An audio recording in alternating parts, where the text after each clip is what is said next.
Happy St. Patrick's Day from your favorite fatherless bastard. Yeah, that's a new revelation. Just found out after almost 40 years that my father is definitely not my father. So grab your cup. Is there anything in here? This one seems appropriate. And strap in for a very interesting tale with a lot of crazy details that I have literally just absorbed over the past 4 days. So we'll start here. We'll start with once upon a time. Once upon a time, there was a 18 or 19-year-old girl. We'll call her Linda. And Linda, quote, quote, is my mother. And my mother, in between dating two people, found herself to be pregnant and unmarried.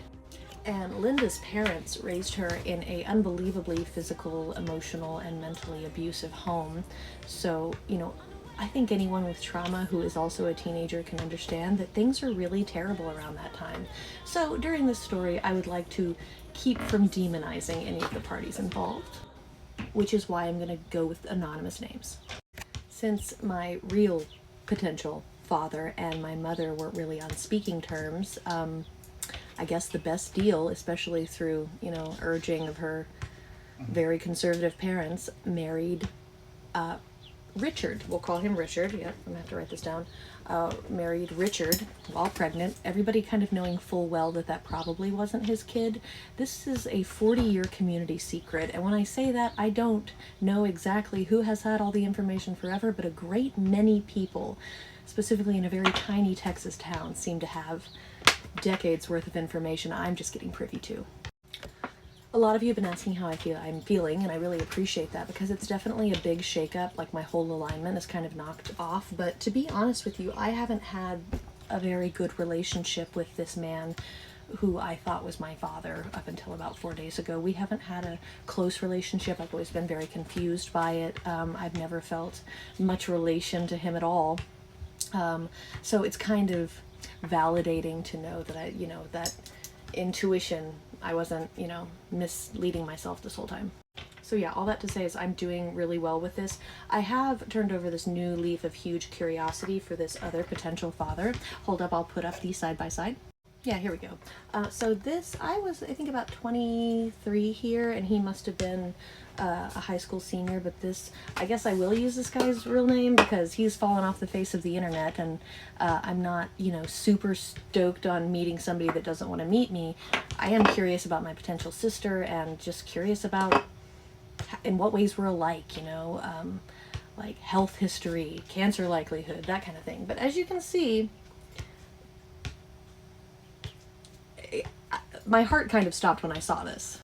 And much to my dismay last night is when I officially found out that my beloved Nana isn't actually related to me by blood. No wonder I could never get our ancestries to link. Again, I never thought for a moment in my almost 39 years that this would be a thing at all. I never thought for a second that Richard wasn't my father, but yeah, found out for sure last night. Now, I don't have DNA tests or confirmation to this other potential sire of mine, but we are connected by paternal cousins on Ancestry, and I've cross-referenced those to Facebook, and they are connected to him, so it really seems like this dude is my dad. So anyway, this is how I'm spending my second favorite holiday. I love St. Patrick's Day, and according to my DNA, I'm a lot more Irish than I originally thought. Like, by a lot. So I'm kind of bringing this here because I don't really know how else to express myself, and this is the best way. So enjoy this story, I suppose. There are a lot of very unexpected details and crazy coincidences, such as this potential father of mine, whose name is Doug Milliken. If anybody knows him, shout out, I suppose. He and I share a birthday, which is April 1st.